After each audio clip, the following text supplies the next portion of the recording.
দেশে ডাকাতের উৎপাত বেড়ে গেছে। ঘরে যা পাচ্ছে তাই ছিনিয়ে নিয়ে যাচ্ছে। কেউ বাধা দিলে তাকে হত্যা পর্যন্ত করছে। কবে যে কি ঘটে চিন্তায় ঘুম আসে না। অনেক আতঙ্কে আছে। রহিম চাচা গেছে রাজার কাছে বিচার দিতে।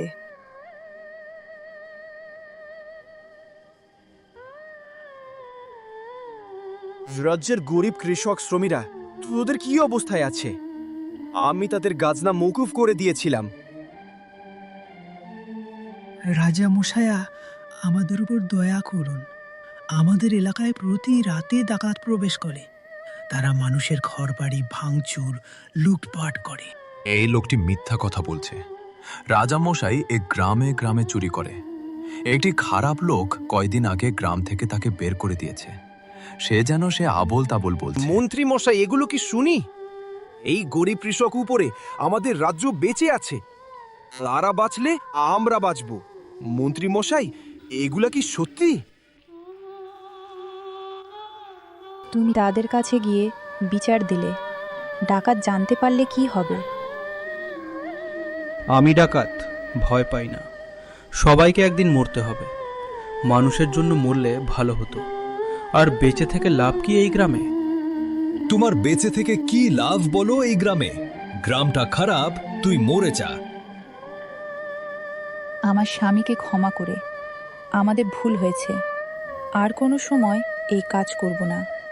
আর কোনো সময় কারো কাছে বিচার দেব না। আমার স্বামী ছাড়া আর কেহ নেই। বাবা, এই ভিখারি কেন আসছে? আমাদের তো নিজেই খেতে পাচ্ছি না। কেউ ভিখারিকে সাহায্য করব।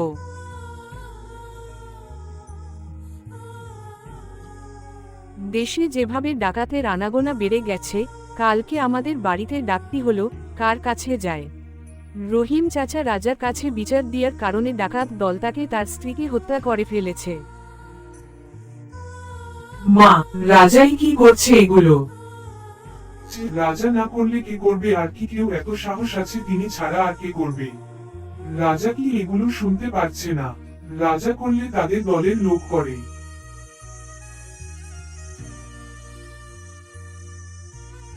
তোমরা এখন এমন দুঃখে আছো, তোমরা আমাকে ভিক্ষা দিতে পারো না? আমি বৃদ্ধ লোকে।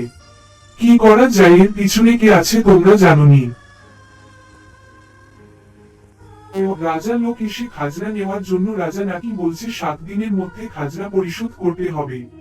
কিভাবে খাজনা পরিশোধ করি তার চিন্তায় আছি। খাজনা না নাইতে পারলে বাড়ি নিয়ে যাবে। ও মা গো, কি হলো আমার কপালটাই খারাপ। কেন যে রাজ্যে আমার বিয়ে হলো? এখন আমি কি করে খাবো? বাড়িটা চলে গেলে কি করব, কোথায় যাব, কি করব বুঝতাছি না। এখন কি করা যায়? নিজের কপাল খারাপ হলে আর কি হবে? কাউকে কিছু বলা যাবে না। এভাবে করিমকে হত্যা করা হয়েছে। জীবন শেষ হয়ে গেল। এখন বসে বসে কপাল থাবড়াই। এছাড়া কিছুই করার নাই। জীবন শেষ হয়ে গেল। হায় হায় হায়, আমার কি হবে? কি করে খাবো? এখন কোথায় যাব? তখন এক ক্ষুধার্ত ব্যক্তি আসলো।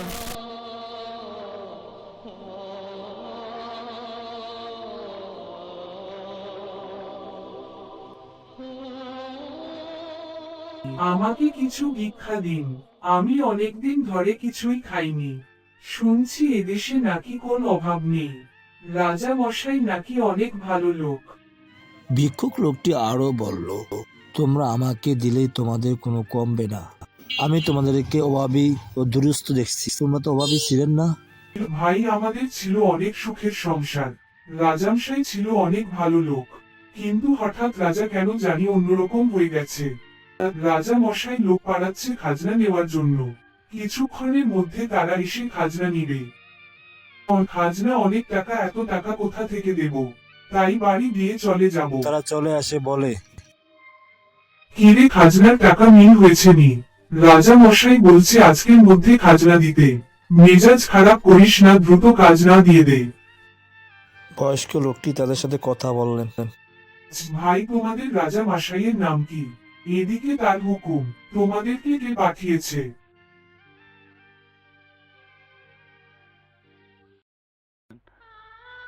এদের খাজনা টাকা আমি দিয়ে দেই। আমার কাছে একটি স্বর্ণের হাঁস আছে। তুমি তাদের খাজনার বদলে আমার স্বর্ণের হাঁসটি নিয়ে যাও।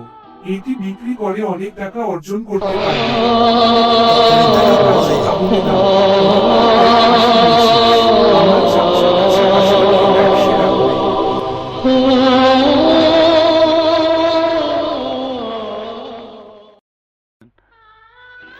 তারা চলে গেল হাসবে। তারা তাদেরকে কিছু বললো না, যেহেতু খাজনার বদলে তারা স্বর্ণের হাঁস পেয়েছে, তারা খুশি। আপনি কি করছেন? আপনি সারা জীবনের গচ্ছিত টাকা দিয়ে দিলেন, এখন আপনি কি করে খাবেন?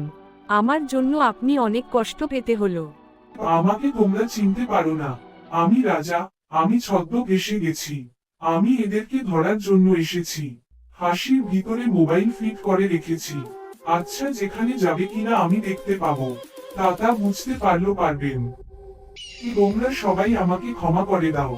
আমি কারো উপর জুলুম করি নাই। আমার নাম ধরে তারা এসব করছে।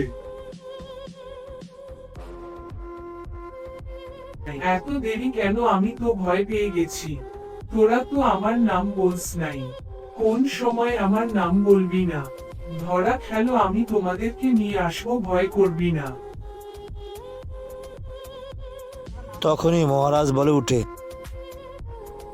সমস্যা নাই, আমরা এসে গেছি, ভয় পাওয়ার কারণ নাই। তোমাদেরকে জেলি থেকে বের মারতে হবে আমার। তুমি তো মহারাজা হয়ে গেছো, হাহা। রাজামশাই, আমাকে ক্ষমা করে দিন। আমি আর এসব করব না। আর সুযোগ পাবি না, সুযোগ পেলে করবে। এখন তুই জেলে পুড়ে মর, সেটাই তো ভালো জায়গা।